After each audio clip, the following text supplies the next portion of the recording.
Everything in my world flipped upside down after my son, Matthew, passed away.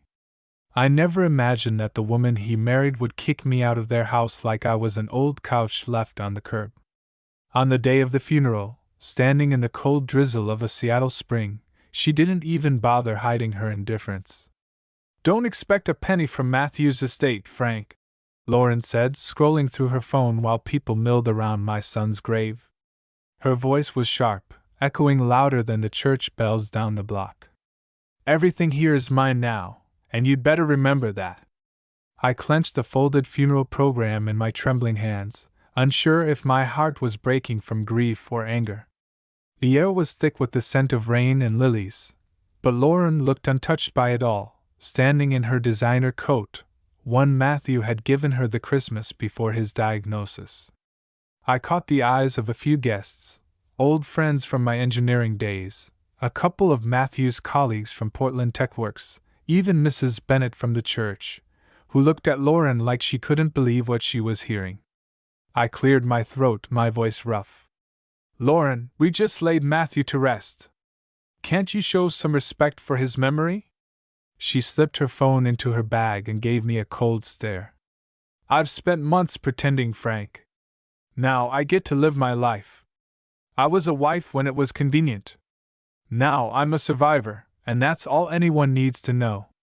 Those words stung like the icy wind whipping through the cemetery.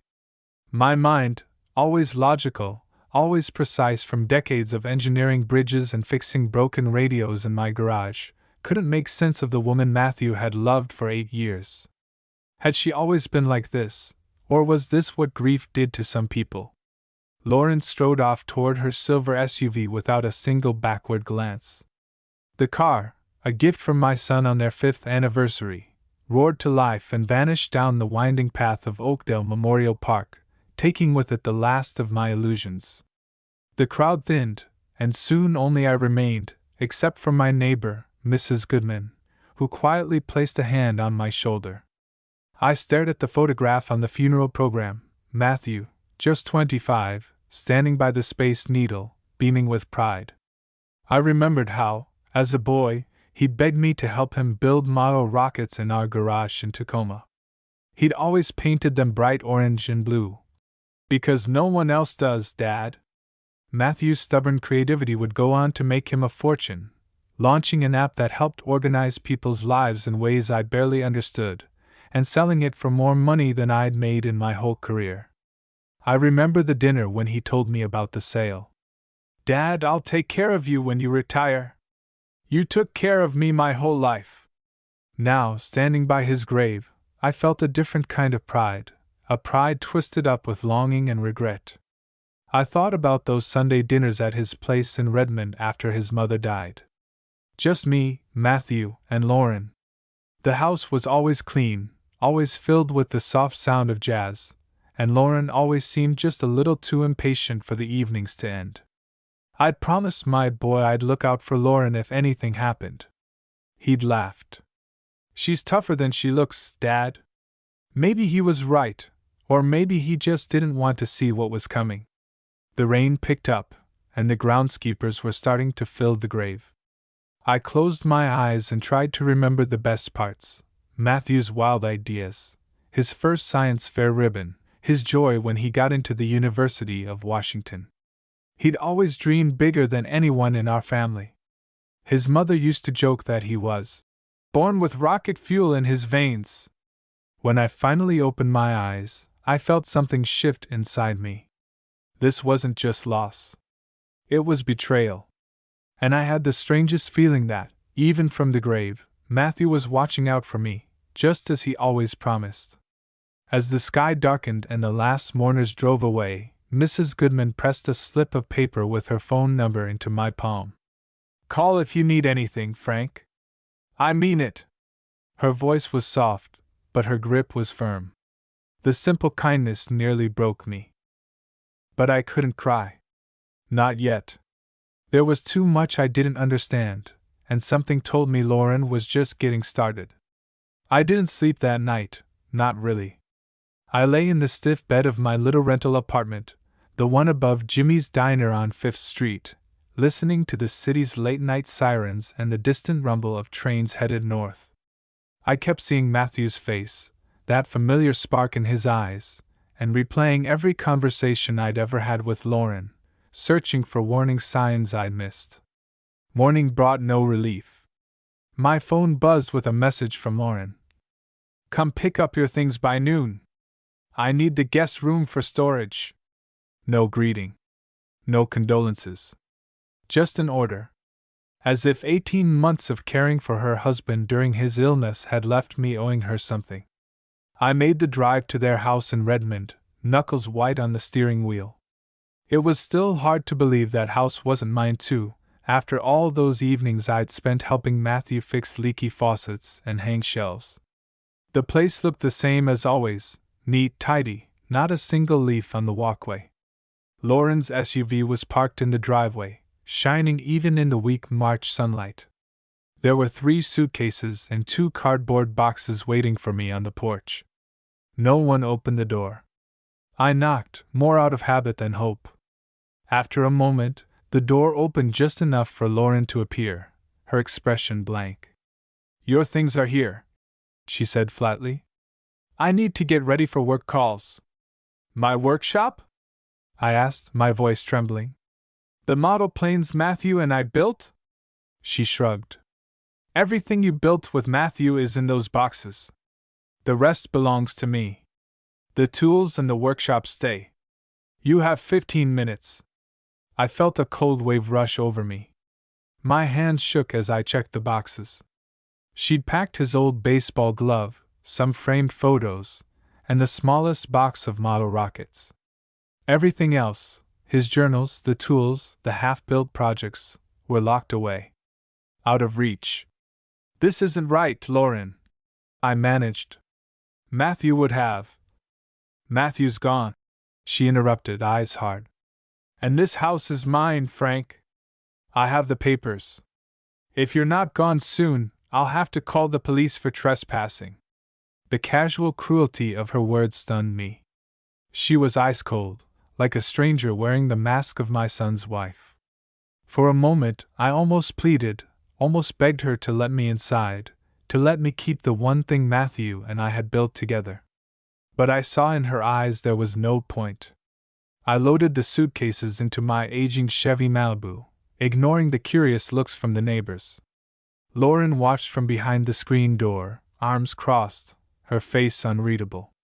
As I closed the trunk, she called out, "Don't come back, Frank. You're not welcome here anymore." The door slammed, and just like that, 18 years of family and memories ended. I sat behind the wheel, breathing hard, staring at the house that had once been so full of laughter and Sunday dinners. It all felt like a bad dream I couldn't wake from. Driving away, my mind raced. Where would I go now? My own home had been sold years ago to help Matthew launch his business. I'd trusted him, trusted Lauren. Now I was left with 3 bags, a few photos, and the bitter taste of betrayal. I checked into the cheapest motel I could find, a tired place in South Seattle with a flickering vacancy sign and threadbare carpets. The room smelled faintly of bleach and something else, something old. I unpacked slowly, setting Matthew's photos on the nightstand. His face smiled up at me, bright, young, fearless. I tried to call my friend George from my engineering days, but the call went to voicemail. I didn't leave a message. What would I say? That my daughter-in-law had thrown me out after the funeral? That the future I'd planned with my son had vanished in a single, heartless morning? As the day dragged on, I wandered down to the corner store for a sandwich and a coffee. The clerk, a middle-aged man with tired eyes, nodded to me. "Rough day?" he asked, not unkindly. "Yeah. Lost my son. Lost my home too, I guess." He slid a pack of gum across the counter for free. "Keep your chin up. Sometimes things turn around." Old-timer. Back in my motel room, I stared out the window at the rain-slicked street and tried to piece together my next steps. Lauren had made it clear, she wanted me gone, and she had the legal documents to prove it. I remembered the rental agreement Matthew had signed last year, letting me live in their guest room after his diagnosis. Did that mean anything now? As I tried to sleep, I found myself thinking about the last real conversation I'd had with Matthew. It was just 2 weeks before the end, his voice thin but determined. "Dad," he'd said, "I've got things taken care of. You just need to trust Leonard. He'll know what to do." Leonard. Matthew's lawyer friend. The only person Lauren seemed truly nervous about during those final months. I dug through my wallet until I found Leonard's business card, the edges soft and bent. Baxter and Hayes Legal, Suite 402, downtown Seattle. Maybe Matthew had left something for me, one last act of protection. I knew I'd have to find out. As I drifted toward sleep, the pain of loss mingled with a new, sharper feeling, the need to understand what Matthew had really planned. Lauren might have won the first round, but something told me the story wasn't finished yet. By the next morning, I had made up my mind. I wasn't going to just fade away, forgotten and powerless. I owed that much to Matthew, and to myself. With Leonard's business card clutched in my hand, I took the first bus downtown. The city felt bigger, meaner than it had in years. But there was a fire burning in me I hadn't felt since I first landed in Washington decades ago with nothing but a toolbox and a suitcase. Baxter and Hayes Legal was housed on the 16th floor of a glass and steel tower overlooking Puget Sound. The lobby smelled of lemon polish and money. A young receptionist in a sharp blue suit smiled as I entered. "Can I help you, sir?" "I'm here to see Mr. Leonard Baxter." "My name's Frank Carlson." She scanned her computer. "He's expecting you. Conference room B, right down the hall." I tried to straighten my old sport coat as I walked in. Leonard stood to greet me, his handshake firm, his eyes kind but shrewd, the eyes of someone who'd seen people at their best and worst. "Frank, I'm sorry for your loss. Please have a seat." I sat, shifting uncomfortably in the leather chair, and explained what had happened. Lauren throwing me out. The rental agreement. The boxes on the porch. Leonard nodded, making notes. I'd hoped it wouldn't come to this. Matthew was very deliberate in his planning, Frank. He left instructions, and a new will. I've been trying to reach you. My heart hammered. A will? Yes. We're reading it this Friday at 2 p.m.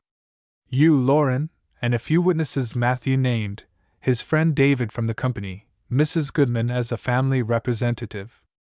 I stared at the folder of documents on the table. Leonard, is there any chance Lauren can just take everything? She made it sound like there's nothing for me.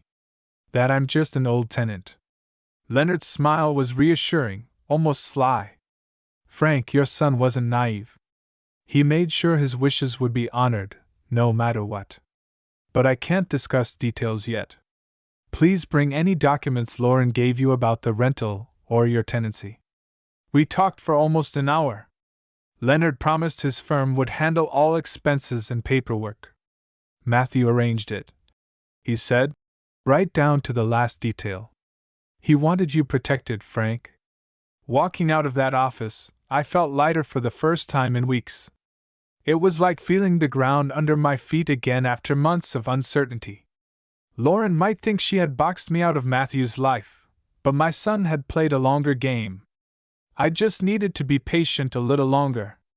I spent the next 2 days in the motel, keeping to a routine, early morning walks along the misty streets, a cup of burnt motel coffee, rereading Matthew's old texts, and watching the rain run down the window panes. Friday couldn't come soon enough. The morning of the will reading, I dressed carefully in my best suit, the navy one I'd bought for Matthew's wedding. I shaved, combed my thinning hair, and tried not to look too much like a man living out of a suitcase. My reflection looked back at me, tired but determined. Downtown, the conference room was full when I arrived. Lauren was there already, flanked by her lawyer, a sharp-faced woman in a red jacket, sitting with her arms folded and her gaze fixed on the skyline. David nodded at me, his expression awkward but kind. Mrs. Goodman gave my arm a gentle squeeze. Leonard called us to order and switched on a small voice recorder.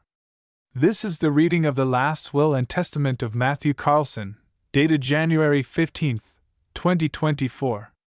Present are Frank Carlson, Lauren Carlson, Ms. Rachel Wu as counsel for Mrs. Carlson, David Brooks, and Margaret Goodman as witnesses. He began to read, and for a moment it felt surreal, my son's words echoing in this silent, modern room. To my wife, Lauren Carlson, I leave the residence at 41 Cedar Lane, Redmond, along with all furnishings and personal property therein. All vehicles registered in my name, and our joint savings account at Rainier First Bank, totaling approximately $210,000. Lauren's lips twitched in a tight little smile. She glanced at her lawyer, who nodded approvingly. I felt my heart sink a little. Was that it? Was she right after all? But Leonard turned the page.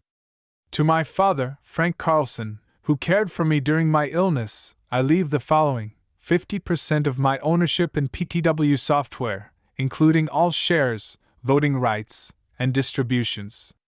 This currently represents a market value of approximately $14 million. Additionally, I leave the full contents of my personal workshop, all tools, and our collection of model rockets and planes, to be relocated to a property of his choosing. Finally, the sum of $75,000 from my personal account as a memorial grant for engineering students in my father's name. For a moment, the room was silent except for the hum of the HVAC. Lauren's smile evaporated. Her lawyer's pen stopped moving mid-note.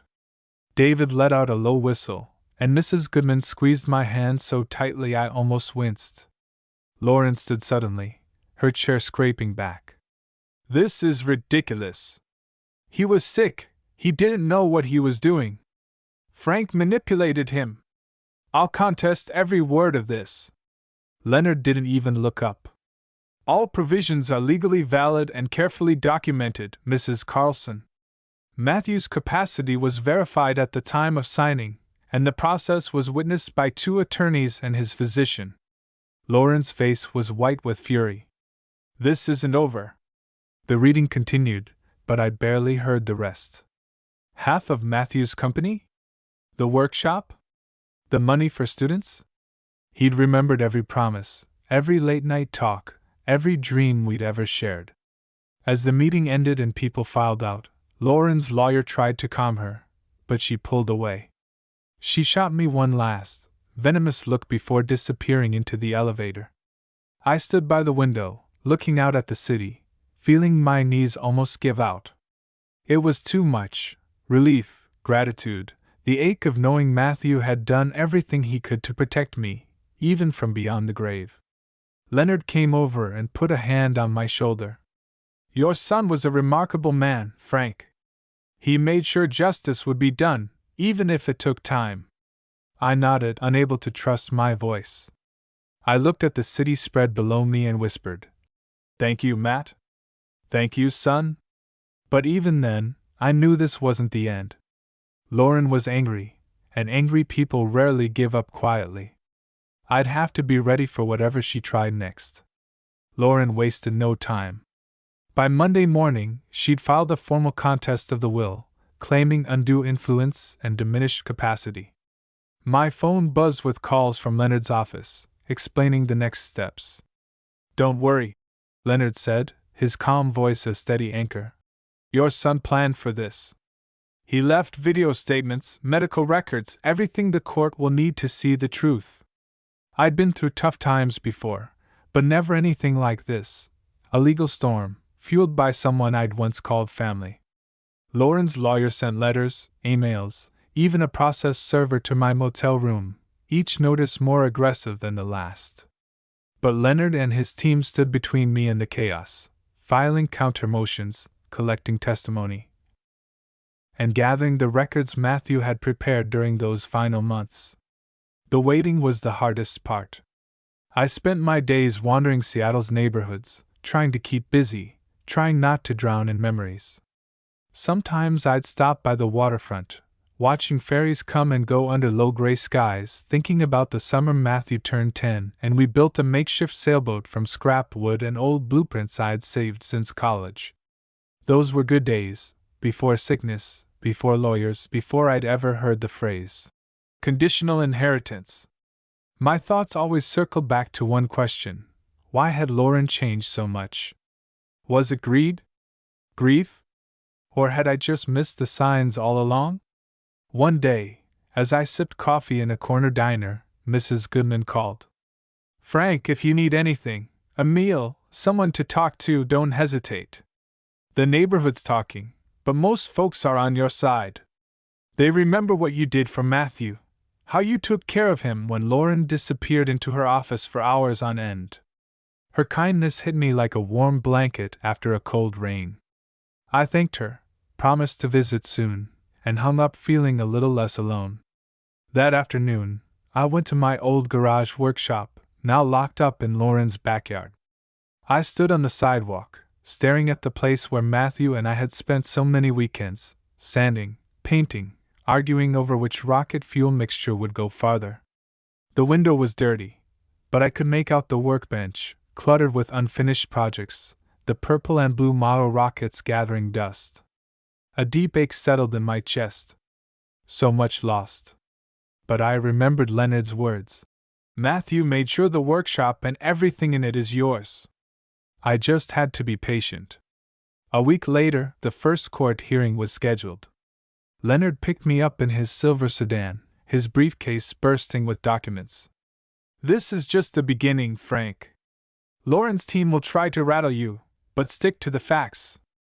We have Matthew's video statement, the medical records, and 2 witnesses who saw him sign the will. She can shout all she wants, what matters is what's on paper." The courthouse was a tall, gray building near the university, busy with people and echoing footsteps. In the hallway, Lauren stood with her lawyer, her face pinched and pale. She barely looked at me as we passed.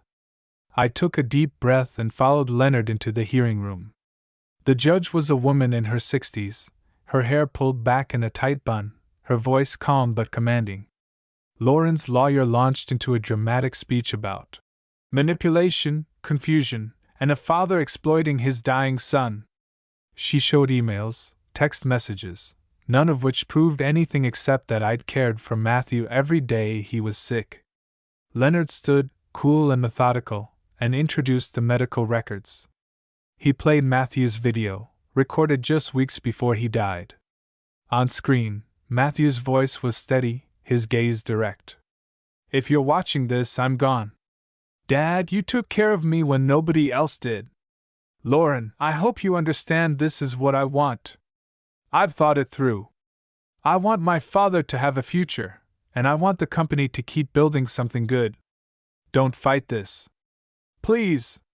For the first time, Lauren's mask cracked. She looked away, her hands twisting in her lap. The judge listened, nodded, and called a recess. Leonard whispered, "We did well, Frank. She'll fight harder now, but we have what we need." Over the next weeks, the legal battle continued. Lauren's arguments grew more desperate. She claimed I'd isolated Matthew, that I'd coerced him into changing his will. Leonard countered with records, emails between Matthew and his doctor, messages to his friends, every one showing his mind was sharp and his decisions his own. The neighborhood started talking.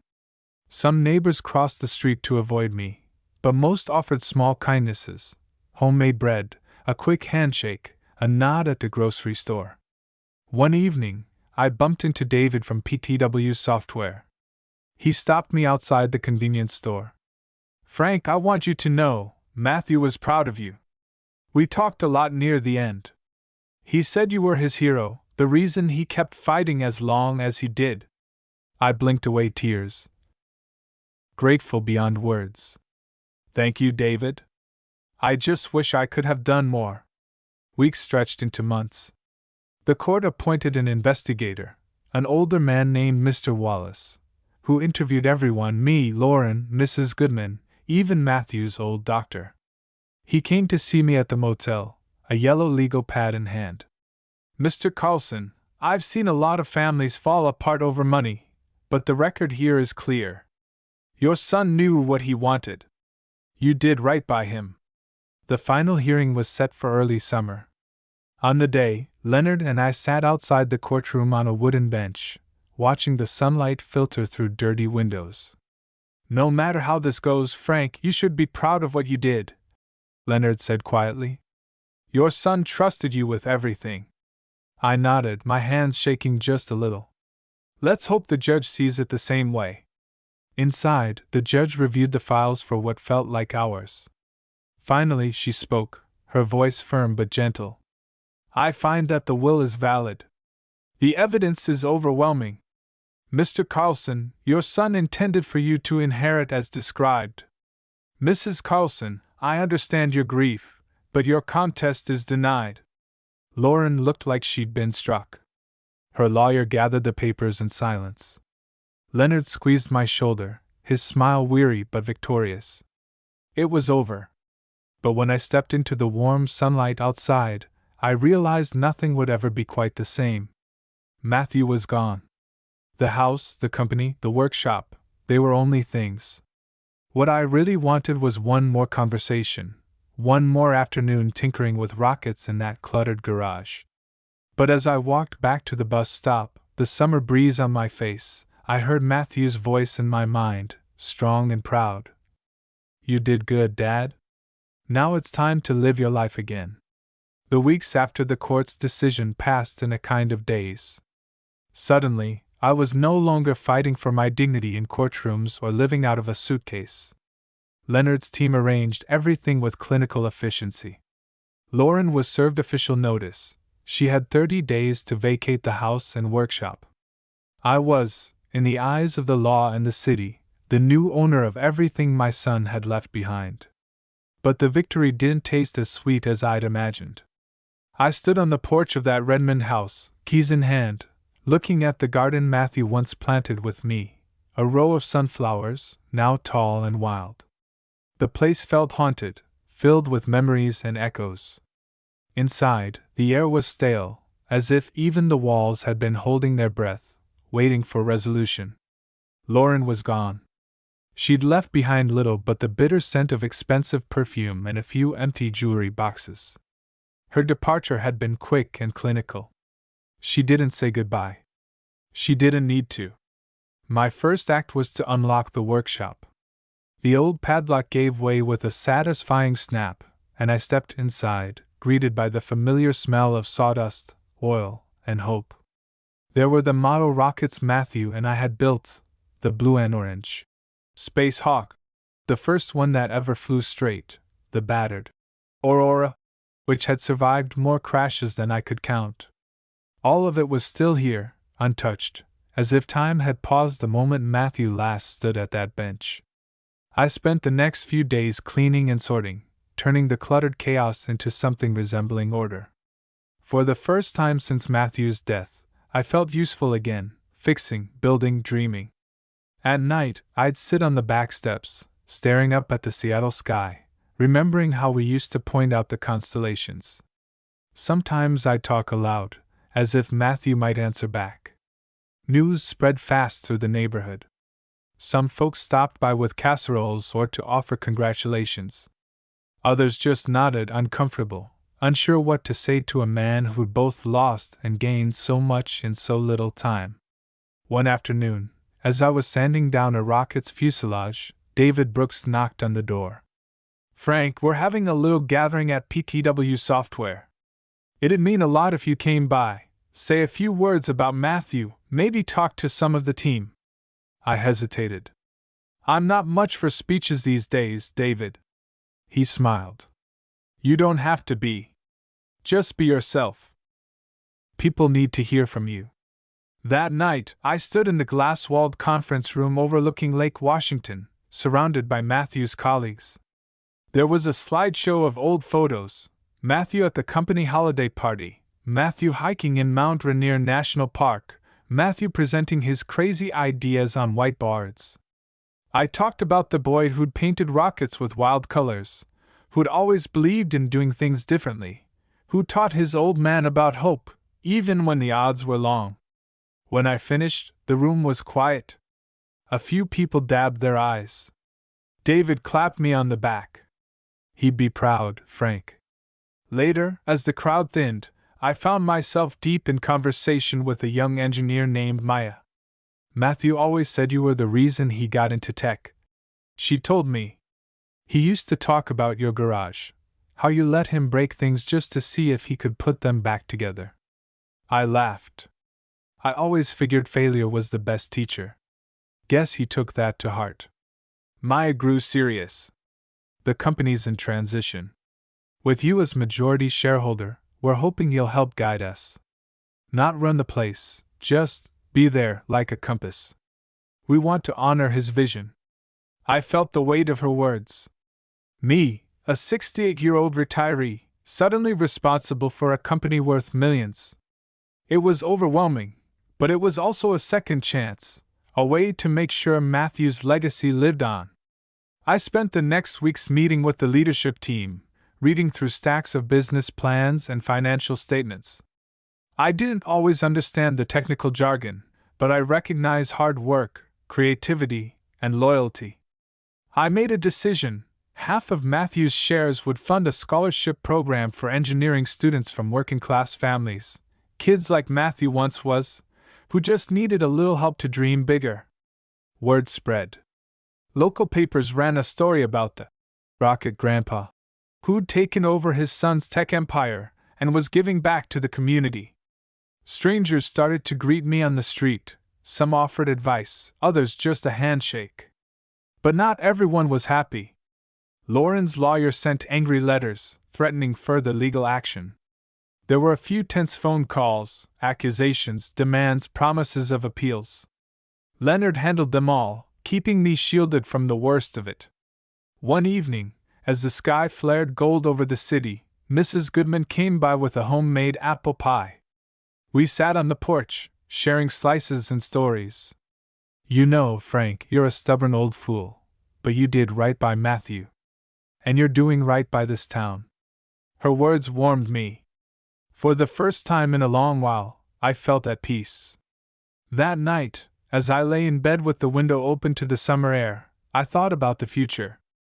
About new rockets to build, new students to help, new friends to make. The house was mine again, but more importantly, so was my purpose. And somewhere in the quiet darkness, I swear I could almost hear Matthew's voice, proud, steady, full of that old hope. As July drifted in, the world around me settled into an unexpected calm. For the first time in years, I was truly alone in a house that felt both new and ancient, its walls holding stories of laughter, struggle, and bittersweet goodbyes. I moved through each room slowly, remembering Matthew as a child, his science projects sprawling across the kitchen table, his sneakers by the door, the sound of his laughter echoing from the backyard where he used to launch rockets. The legal storms died down. Lauren had lost her fight, her appeals rejected by the courts. She moved to California, or so I heard, chasing a new life among strangers. There was no last word, no apology, only a trail of unpaid bills and broken promises left behind. Sometimes, late at night, I'd wonder what she told herself about it all, how she justified her actions, how she explained to her friends why the old man won. But I didn't waste too many thoughts on her. I had my own life to rebuild. I found myself drawn to the workshop every morning, sunlight streaming through the windows, illuminating sawdust motes dancing in the air. Fixing, building, tinkering, these things had always grounded me. And now they felt like a lifeline. I repaired everything I could: clocks, radios, old garden tools. I even started taking requests from neighbors. Word got around, and soon folks were dropping off broken lamps or asking if I could sharpen kitchen knives or restore a child's wooden chair. One afternoon, as I worked on repairing a neighbor's vintage train set, a knock came at the workshop door. Maya from PTW Software stood there, a hopeful smile on her face. "Frank, we're having the first official meeting for the new scholarship fund. Would you come?" Her invitation brought a wave of unexpected emotion. I brushed the sawdust from my hands and followed her down to the local library, where a group of students and PTW employees had gathered. The air buzzed with excitement. They asked questions about Matthew's childhood, his ideas, what drove him to keep building, even when projects failed, even when success seemed impossible. I found myself telling stories I hadn't shared in years. The time Matthew set the garage on fire with a chemistry set. The time we camped out on the roof, shivering under a blanket, counting meteorites. The students listened, laughing at the mishaps, nodding thoughtfully at the lessons learned. It felt like I was passing on something more than memories, a blueprint for resilience, for dreaming big, for refusing to give up. That night, after the meeting, Maya walked me home. "You know, Frank," she said quietly, "this company, this fund, it means a lot to people. Not just because of the money, but because it's proof that someone cares. That Matthew's spirit is still here." I smiled. "He'd want all of you to chase impossible dreams. Just remember, failure's the only way to learn what works." Over the next few weeks, I got busier than ever. Leonard helped finalize the scholarship's legal framework. Applications started pouring in from all over Washington, letters from kids in small towns, city neighborhoods, everywhere. Some were sons of immigrants, some the first in their family to finish high school, some passionate about software, others about rockets, engineering, or just making things work. I read every letter, often late into the night. Some made me laugh, like the girl who admitted she once tried to automate her parents' coffee pot and nearly flooded the kitchen. Others brought tears, like the boy who'd lost his mother to cancer, and who dreamed of building medical devices so no one else would have to watch a parent fade away. With each story, I felt Matthew's legacy deepen, branching out in ways I could never have predicted. I chose 20 recipients for the first year, 20 chances for new beginnings. At the awards ceremony, I spoke a few words, my voice trembling but strong. "This fund isn't just about money," I said. "It's about believing in yourselves and in the people who help you get there. My son taught me that the best dreams are the ones you share." The applause filled the auditorium, echoing long after I stepped away from the podium. Back at home, life found a new rhythm. I joined the local chess club, started volunteering at the high school robotics team, even dusted off my old fishing gear for quiet afternoons at Green Lake. The house no longer felt haunted, it was alive, pulsing with new energy, new laughter, and the soft, steady hum of hope. Occasionally, memories of darker days would creep in.